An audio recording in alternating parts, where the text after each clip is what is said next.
अस्सलाम वालेकुम। कैसे हैं आप सब लोग? उम्मीद है कि खैरियत से होंगे। आज जहाँ सारा पाकिस्तान खुश है, वहाँ पे मैं भी अपनी कौम के साथ बहुत खुश हूँ। अरशद शरीफ शहीद आज ज़िंदा होते तो वो फ्रंट लाइन से रिपोर्टिंग कर रहे होते, आप लोगों को तमाम हक़ाइक़ से आगाह कर रहे होते और उनकी भी खुशी दीदनी होती, क्योंकि जब भी कोई ऐसा मौका आता था या मरहला आता था तो हमारे घर में जश्न के बाद तो ईद का सा समा होता था कि नेशनल डेज़ को इस तरह से सेलिब्रेट किया जाता था कि झंडे, झंडियाँ, मोमबत्तियाँ, पटाखों के खैर हम कायल नहीं थे, लेकिन बहुत मोहब्बत से त्यौहार मनाए जाते थे। ख़ुसूसी सफ़ेद लिबास, सब्ज़ लिबास और मोहब्बत के इज़हार के लिए नग़मे मैं भी गुनगुनाती हूँ, वो भी गुनगुनाते थे। अगर आज वो होते तो बहुत खुश होते। हम कुछ बात करेंगे ऑपरेशन बनियानुन मरसूस की, जो कि कुरान पाक से लफ्ज़ लिया गया है, जिसका मतलब है सीसा फैलाई दीवार। इस ऑपरेशन के तहत जब हमारे शाहीनों ने हिंदुस्तान को जवाब दिया तो हिंदुस्तान बौखला गया और हिंदुस्तान को कुछ समझ नहीं आ रहा था कि उनके साथ हुआ क्या है। ना सिर्फ वो फ़ज़ाई मार्के में बुरी तरीके से मार खाए, बल्कि उनका जो एक रेडार सिस्टम था, सेटेलाइट सिस्टम था, उनका जो डिफेंस सिस्टम था, उनका जो ग्रिड सिस्टम था, वो तमाम जो है वो जाम कर दिए गए। इस वजह से वो बिल्कुल भी जवाब देने से कासिर थे। पाकिस्तानी शाहीनों ने ना सिर्फ साइबर स्पेस के अंदर अपना सिक्का जमाया, दूसरी तरफ उन्होंने इलेक्ट्रॉनिक वॉरफेयर को भी देखा और फ़ज़ाई मार्का तो वो जीत ही चुके थे। हमारे सामने एयरफोर्स के जो अफसर हैं औरंगज़ेब साहब, उन्होंने कुछ 6/0 का जिक्र किया था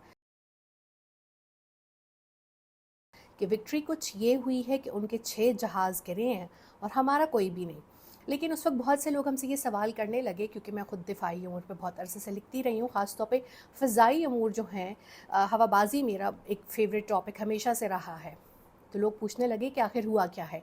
लेकिन जब तक हमारे पास कंफर्म खबर नहीं थी, हम भी नहीं बोले, हम भी चुप रहे और हमने कहा कंफर्म तमाम सोर्सेज से खबर आ जाए तो फिर आपको बताया जाए कि इस मार्के में पाकिस्तान एयरफोर्स ने हिंदुस्तान के 3 रफ़ाइल तैयारे जो है वो गिराए।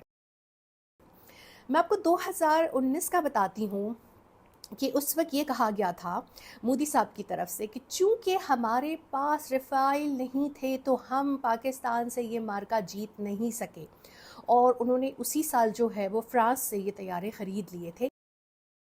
तो फिर पाकिस्तान ने जो है वो इन तैयारों का मुकाबला करने के लिए JF-17 थंडर ब्लॉक 2 और इसके साथ जो है J-10C जो है उसका मुआहिदा किया, और वो हमारे भी जो है फ्लीट का हिस्सा बन गए।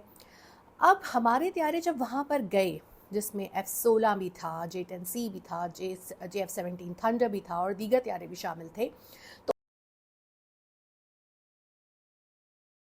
तो उन्होंने किन किन तैयारों को गिराया, उसमें वो अरबों रुपए के 3 रफ़ाइल तैयारे भी शामिल थे,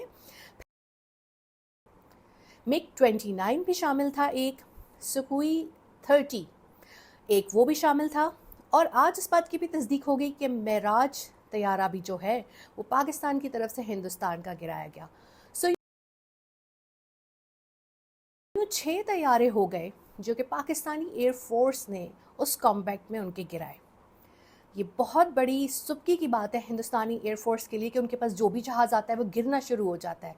मिग की मिसाल हमारे सामने है, मेराज की मिसाल भी हमारे सामने है, और रफ़ाइल बनाने वाली कंपनी तासुब से ये कह चुकी है, ये पहली बार हुआ है कि हमारा तैयारा कहीं गिरा हो। तो फिर ये तैयारे की जो है इसमें कोई मसला नहीं, मसला जो है वो इनके पायलट्स में, इनके पायलट्स नल्ले हैं। अच्छा, अब लोग हमसे एक और सवाल कर रहे हैं, और वो बड़ा अजीब सवाल है। वो ये है कि जल्दी से बता दें कि वो सारे पायलट्स कौन हैं, उनके नाम क्या है और वो कैसे दिखते हैं। तो जनाब, जो पायलट्स जंग का हिस्सा होते हैं, कॉम्बैट में होते हैं, अभी हालात मुकम्मल तौर पे ठीक नहीं हुए, उनकी आइडेंटिटी कभी भी रिवील नहीं की जाती कि उनका नाम क्या है, उनका रैंक क्या है, वो कौन सा जहाज़ उड़ा रहे थे और what exactly happened over there. जब खुद एयरफोर्स अपनी तकरीब करेगा कुछ अरसे बाद, जब इन तमाम पायलट्स को तमगे दिए जाएंगे, तो आप इनको अपने पूकीज़, अपने औरास को देख भी लेंगे और आपको उनके बारे में और उनके कारनामे के बारे में भी पता चल जाएगा, क्योंकि एयरफोर्स हमेशा सबूत के साथ बात करती है और उनके पास वो तमाम जो है वो सेटेलाइट के इमेजेस महफूज होंगे जो कुछ वहाँ पर हुआ, क्योंकि हिंदुस्तान अब तक बहुत मलबा जो है वो छुपा चुका है। जी जनाब, तो हिंदुस्तान जो है वो बातें छुपाने में, हक़ाइक़ बदलने में, झूठ बोलने में तो माहिर है। तो बहुत हद तक इन्होंने अपने तैयारों के मलबे छुपा दिए और मानने को तैयार नहीं है कि वहाँ पर एग्जैक्टली हुआ क्या। लेकिन हमारी इतलात के मुताबिक जो तैयारे पाकिस्तानी एयर फोर्स ने हिंदुस्तानी एयर फोर्स के तबाह किए, उसमें से एक उन्नतनाग में गिरा, एक अखनौर में गिरा, एक भटिंडा में गिरा। इसके अलावा एक अजीब सा इलाके का नाम है, उसमें जो है वो गिरा। मैं आपको नाम एक मिनट देख के बताती हूँ, क्योंकि हिंदू नाम है तो हिंदी नाम है तो थोड़ी अब कन्फ्यूजन होती है। इसी तरह पंथियाल के इलाके में जो है वो गिरा। गारडोल के इलाके में जो है वो ये जहाज़ जो है उनका मलबा गिरा। पायलट्स जो हैं वो वहाँ पर हो सकता है मर भी गए हों और कुछ जो हैं वो निकल गए हों त्यारे में से, वो पैराशूट के ज़रिए से। इनका एक हेरॉन आरपीवीबी जो है वो तबाह हुआ जम्मू की तरफ। इसके अलावा उधमपुर में जो इनका स्टेशन था वो भी तबाह हुआ। तो ऐसी बहुत सी तफसीलात हैं जो सामने आ रही हैं, और पाकिस्तान एयर फोर्स के पास जो है वो तमाम हक़ाइक़ जो है वो मौजूद हैं। वो ग्रेजुअली आपके सामने लाएंगे। अपनी तरफ से आपने कोई पोस्ट शेयर नहीं करनी, कोई ऐसी बात नहीं करनी जिसकी तस्दीक ना हुई हो। किसी भी पायलट की तस्वीर लगा के उसके ऊपर कोई भी कैप्शन नहीं लिखना, क्योंकि पायलट्स जो हैं वो बहुत हमारे मुल्क का कीमती असासा हैं और वो हालत जंग में होते हैं। जब वो तैयारों को लेकर जाते हैं तो उनको ये भी नहीं पता होता है कि हम वापस आ भी सकेंगे या नहीं, लेकिन जज्बा ईमानी और वतन से मोहब्बत की वजह से वो ये जाते हैं।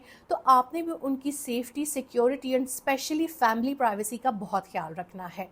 तो ये 6/0 का जो स्कोर है ये आपके सामने है। जंगी जुनून में मुब्तला मुल्क को जो है वो ठंडक पड़ गई होगी, और अब तो मुश्किल नज़र आता है कि मोदी सरकार जो है अपनी नशिस्तें बचा सके और अपनी कुर्सी बचा सके। अब लगता है कि अगली हुकूमत कांग्रेस की होगी।